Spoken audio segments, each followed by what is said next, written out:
Hey there, folks! Ever met someone who sounds super smart but leaves you totally clueless? Well, let me tell you about this one time at a party. It was one of those nights where everyone was in high spirits, the music was just right, and the conversations were flowing. You know, the kind of party where you feel like you might actually have a good time? Yeah, it was one of those. So there I was, minding my own business, trying to enjoy the evening. Suddenly I found myself being approached by this guy. He had an air of confidence about him, the kind that makes you think he knows what he's talking about. But little did I know, I was in for quite the experience. I was cornered by this guy, Dr. something or other. He had these thick glasses and a way of speaking that made you feel like you were in the presence of a genius. He started talking, and he really started talking. It was like he had been waiting all night to find someone to unload his thoughts on. He wouldn't stop talking about synergistic paradigms and quantum healing. Now, I consider myself a pretty open-minded person, but this was on another level.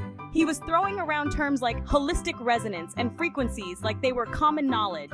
I nodded along, trying to keep up, but it was like trying to catch smoke with my bare hands. Yes, you see, the synergistic paradigms align perfectly with the quantum healing frequencies, creating a holistic resonance. It's all about the energy fields and how they interact with our body's natural vibrations. I tried really hard to follow along. Really, I did. I even asked a few questions, hoping to get some clarity, but every answer he gave just led to more confusion. It was like being stuck in a never-ending loop of jargon and buzzwords. But after 5 minutes, my brain felt like it was doing the Macarena. I could almost hear the music in my head as my thoughts danced around, trying to make sense of what he was saying. It was both amusing and exhausting at the same time. Turns out, Dr. Gobbledygook wasn't a real doctor. He didn't have any medical training or credentials. He was just really good at using big words to sound important. It was like he had taken a crash course in pseudoscience and decided to make it his life's mission to confuse as many people as possible. He was just really good at using big words to sound important. And you know what? It worked, for a while at least. People were drawn to him, fascinated by his confidence and the way he spoke with such authority. But eventually the facade started to crack, and people began to see through the smoke and mirrors. By the end of the night, we were all laughing about it. It became the running joke of the party. Did you get cornered by Dr. Gobbledygook yet? We'd ask each other, sharing our own experiences of trying to keep up with his nonsensical ramblings. It was a bonding moment, in a way, bringing us all closer together through our shared confusion. So, the next time you find yourself at a party and someone starts throwing around big words and complex theories, just remember my encounter with Dr. Gobbledygook. Smile, nod, and maybe even ask a few questions. But don't be afraid to walk away when your brain starts doing the Macarena. After all, life's too short to spend it trying to decode gibberish. Cheers to the Dr. Gobbledygooks of the world for giving us something to laugh about and reminding us that sometimes it's okay to not understand everything. Here's to the moments that bring us together, even if it's through shared confusion and a good laugh. Until next time, folks.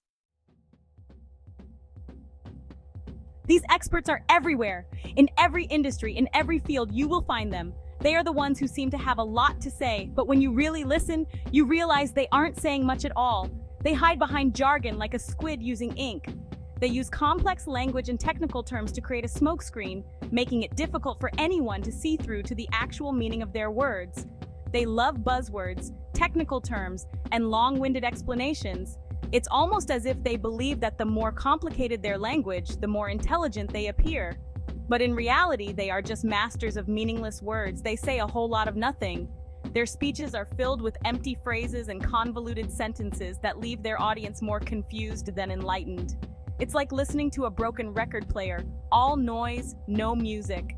The same tired phrases repeated over and over again, with no real substance or value. By integrating the multifaceted dimensions of our theoretical framework, we can extrapolate the inherent synergies. This kind of language is designed to impress, not to inform. Here's the thing. Real experts can explain complex stuff simply. They have a deep understanding of their subject matter and can break it down into terms that anyone can understand. They want you to understand. They take the time to ensure that their audience is following along, asking questions, and engaging with the material. These fakers, they want you impressed, not informed. They use big words and complicated sentences to create an illusion of intelligence, but it's all just smoke and mirrors. They use confusion as a tool to sound smarter than they are. They believe that if they can confuse their audience, they can control the narrative and maintain their position of authority. But this approach only leads to frustration and disengagement. People can sense when they are being talked down to or misled, and it erodes trust and credibility. True communication is about clarity and connection. It's about making sure that your message is understood and that your audience feels valued and respected. When you speak with clarity and purpose, you build trust and foster genuine understanding. Your audience will appreciate your honesty and your willingness to make complex ideas accessible. So the next time you find yourself in a meeting or a presentation, pay attention to the language being used. Are the speakers using jargon and buzzwords to impress, or are they speaking clearly and simply to inform? Remember, true expertise is not about how complicated you can make something sound, but how simply you can explain it. The real masters are those who can take complex ideas and make them accessible to everyone. Don't be fooled by the masters of meaningless words. Look for those who speak with clarity, purpose, and a genuine desire to share their knowledge. They are the true experts, and they are the ones worth listening to. We've all been trained to respect authority. From a young age, we're taught to listen to our teachers, follow the instructions of our parents, and later, to heed the advice of our bosses. This ingrained respect for authority often extends to those with impressive titles. We see a fancy title like CEO or doctor, and we immediately assume that the person holding it is knowledgeable and competent. Titles have a way of making us feel that the person is more credible, more trustworthy. A wall full of diplomas can be particularly persuasive. We think, this person has spent years studying, they must know what they're talking about. The sight of multiple degrees and certificates can make us feel that the individual is an expert in their field, or a long list of awards can be equally compelling. Awards and trophies are symbols of recognition and achievement. They suggest that the person has been acknowledged by their peers and by society for their contributions. And we think, wow, this person must be a genius. We equate these external symbols of success with intelligence and capability. It's a natural human tendency to be impressed by such accolades. We equate status with knowledge. We assume that someone who has reached a high status must have done so because they are exceptionally knowledgeable or skilled. This assumption can lead us to place undue trust in their opinions and decisions. But here's the catch. Just because someone has a fancy title doesn't mean they actually know what they're talking about.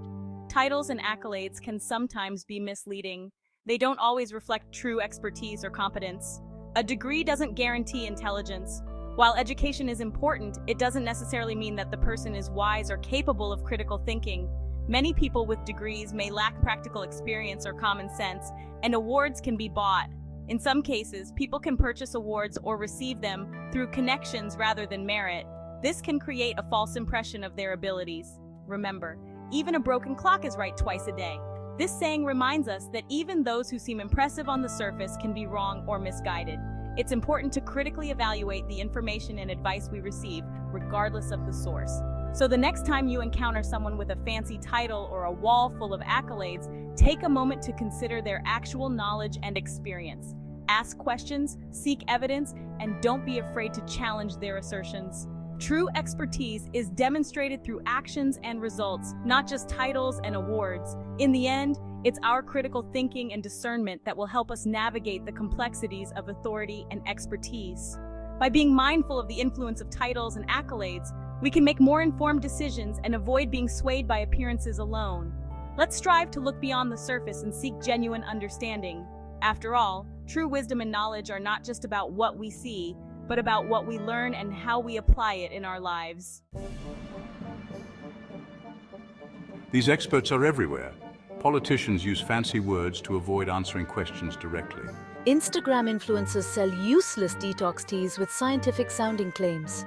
Even some financial gurus promise impossible returns, baffling you with financial jargon.